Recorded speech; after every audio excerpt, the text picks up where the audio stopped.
अस्सलामुअलैकुम। क्या हाल हैं आप सबके? उम्मीद है सब खैर खैरियत से होंगे। अल्लाह ताला हमेशा हम सब को अपने हिफ्ज़ व अमान में रखे, आमीन सुमा आमीन। भिंडियाँ जो लाई थी उनको फ्राई कर लिया और रख दूँगी फ्राई करके। अभी फ़िलहाल तो 2-3 सालन पड़े हुए हैं, वो ख़त्म होंगे तो नए बनेंगे।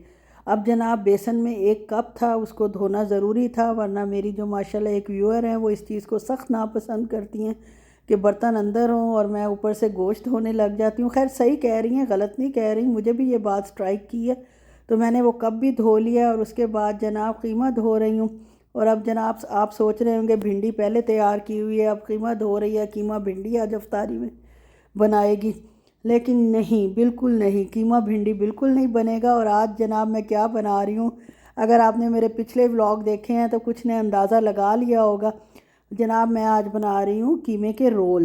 रोल मेरे ख़त्म हो गए थे और बेटी को समोसों में आलू और चिकन के समोसे पसंद नहीं आए। रोज़े बहुत थोड़े रह गए थे, वो कह रही थी कि ना टेस्ट फुल थे, लेकिन जो चूज़ी हों लोग और ख़ास तौर पे शक्ल देखें और फिर जनाब उसका टेस्ट देखें तो उन्होंने क्या खाना है और क्या पीना है सुक्की सड़ी ने। तो खैर जनाब उसको तो मैंने लगा दिया कि भिंडी ठंडी होगी उसको लगाओ उसमें, और मैं आपके लिए जनाब रोल बना रही हूँ।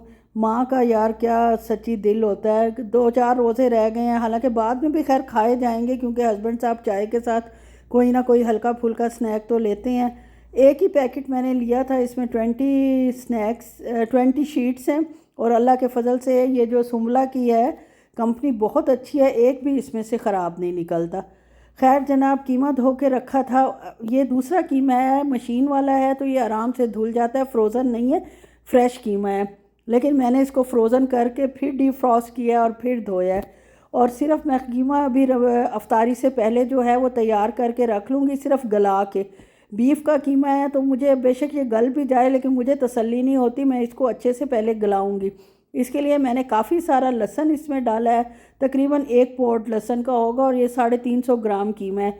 और इसके अंदर मैंने 1 टेबल स्पून भर के अदरक का डाला है और साथ ही नमक डाल के थोड़ा सा पानी डाल कर इसको गलने के लिए चूल्हे पे चढ़ा दूँगी, मिक्स कर लूँगी हाथ से। आपको पता है हाथ मेरे साफ़ हैं ना, वैसे तो साफ़ ही होते हैं, मिनट मिनट को बर्तन धुलते हैं, मिनट मिनट को सब कुछ होता है, लेकिन जो हाथ से काम करने में जायका डिश में आता है ना वो चम्मच और उससे नहीं आता।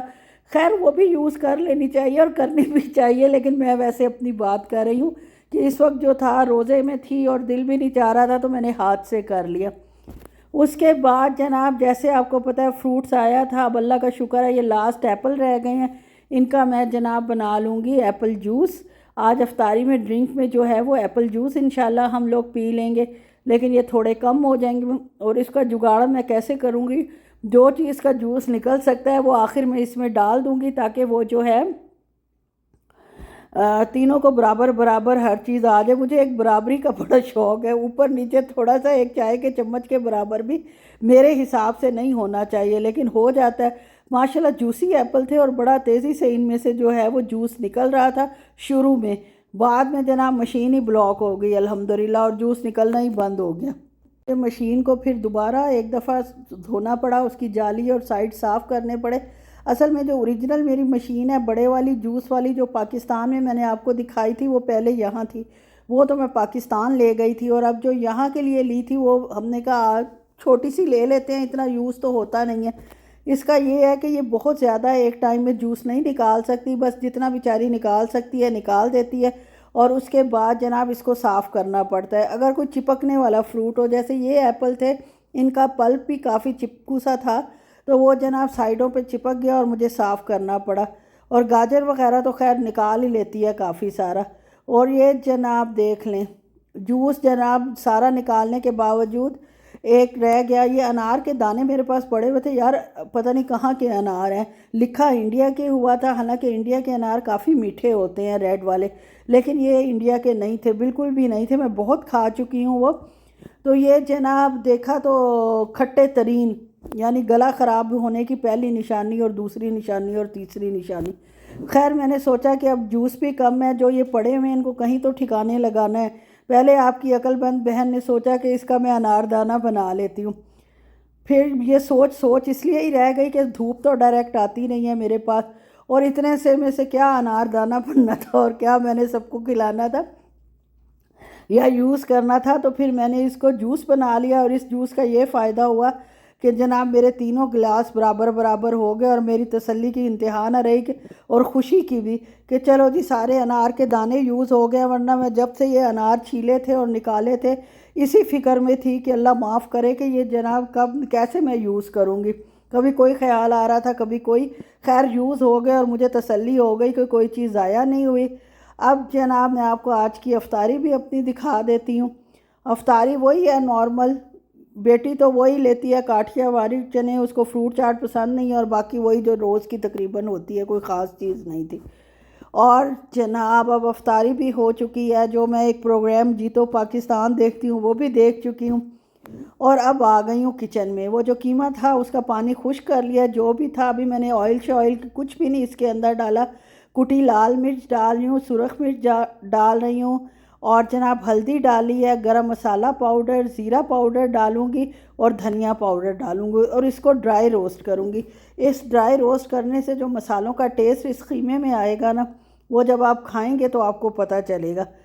और जनाब जब ये अच्छी तरह मैंने उसको भून लिया मसालों के साथ, तो फिर चॉप की हुई 3-4 या 5 हरी मिर्चें डाल दें अपने टेस्ट के मुताबिक, थोड़ी सी काली मिर्च और थोड़ी सी वाइट पेपर डाल दें, और इन सब की अच्छी तरह फिर भुनाई करें। अगर आपको लग रहा हो कि ये नीचे लग रहा है या ज़्यादा ब्राउन हो रहा है तो बेशक मामूली सा पानी का छींटा दे लें, लेकिन मैंने ये नौबत आने ही नहीं दी।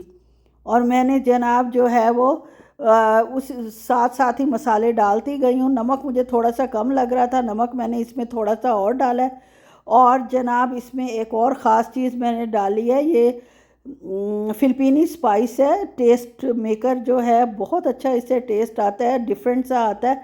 तो वो मैंने इसमें 1 चाय का चम्मच डाला है। साथ इसमें मैंने जब अच्छी तरह उसकी भी भुनाई हो गई है तो मैंने इसमें बटर का 1 टेबल स्पून डाला है आखिर में, और बहुत सारा चॉप प्याज डाला है। 4-5 चॉप प्याज थे जो मैंने डाले हैं। और उसके बाद जनाब इसको मैं कर लूँगी अच्छे से मिक्स, और मिक्स करने के बाद आखिर में इसमें हरा धनिया डालूँगी। फिर इसको अच्छे से मिक्स कर लेंगे हरे धनिए के साथ।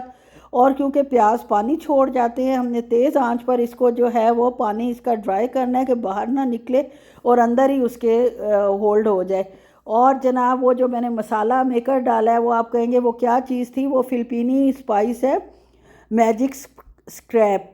वो उसका टेस्ट बहुत अच्छा होता है, हर खाने में तो नहीं, फ्राइड आइटम में या आप किसी खाने में थोड़ा बहुत डाल सकते हैं, उससे टेस्ट बहुत अच्छा आता है। और ये जनाब एग स्प्रिंग रोल्स की पट्टी है, सुम्बला की है, मेरा फेवरेट ब्रांड है। इसकी ना कोई समोसा पट्टी आज तक ख़राब निकली है, और ना जनाब रोल पट्टी ख़राब निकली है, और ना ही इसकी जनाब पफ़ पेस्ट्री जो है उसकी भी कभी एक शीट भी ख़राब निकली है। वरना कोई और पफ़ पेस्ट्री लेके आओ, वो एक तो साथ चिपक जाती हैं घर आते आते, और दूसरा ये है कि ख़राब हो जाती हैं। लेकिन इसका क्योंकि एक एक प्लास्टिक अंदर दिया हुआ होता है हर शीट के बाद दूसरी शीट के दरमियान, जिसकी वजह से शीट्स बिल्कुल ख़राब नहीं होती। जुमला शीट्स की तो बहुत ज़्यादा पब्लिसिटी हो चुकी है, टीवी पर तो किसी कंपनी का नाम लें तो वो कहते हैं जी हम बग़ैर पैसों के आपकी पब्लिसिटी कर रहे हैं। लेकिन मैं तो वैसे ही अपनी मतलब फ्रेंड्स को, आप सबको बता रही हूँ कि अगर आप लोग ये यूज़ नहीं करते तो करके देखें, बड़ी अच्छी सेटिस्फैक्ट्री रिज़ल्ट हैं इसके।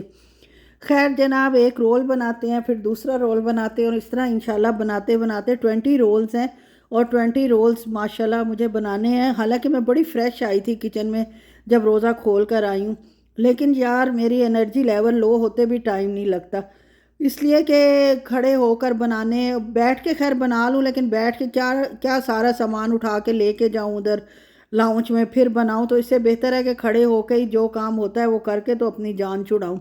इस वक्त तो ये मामला हो गया था कि जान छुड़ाने वाला, लेकिन इसका मटेरियल जब मैंने टेस्ट किया तो अच्छा बना था।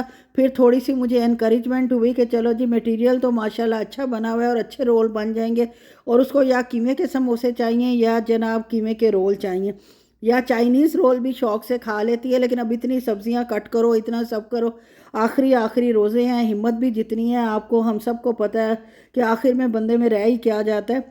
अब तो वाकई मेरा भी खाने पीने को दिल नहीं चाहता, जो खाती हूँ बस उसी से थोड़ा सा ही खाओ तो फ़ौरन पेट जो है वो भर जाता है। अब तो ईद की आमद है माशाल्लाह, आप लोगों की तैयारी हो चुकी है, कैसी तैयारी की है। और जनाब अनीस खातून बहुत अरसे बाद माशाल्लाह आई हैं, अल्लाह ताला उनको सेहतमंद रखे। अगर तबीयत सही थी तो मसरूफ़ होंगी, वरना वो ज़रूर आती हैं और कमेंट वगैरह भी करती हैं और इनकरेज भी करती हैं और खुशी भी होती है। और ईद पर आप लोग क्या क्या डिशेस बना रहे हैं, कोई मेरे साथ भी शेयर करें ताकि मुझे भी कोई हौसला मिले और मैं भी कुछ ताज़ा बनाऊं। रहना तो सारा दिन घर में ही है और घर में ही इंशाल्लाह कुकिंग होगी। और अगर आप कोई स्पेशल चीज़ बना रहे हैं या कुछ सोचा हुआ है तो ज़रूर मेरे साथ भी कमेंट्स में शेयर करें। अब यहीं तक था मेरा व्लॉग, अच्छा लगे तो लाइक शेयर और सब्सक्राइब कर दें। ओके जी, अल्लाह हाफिज़।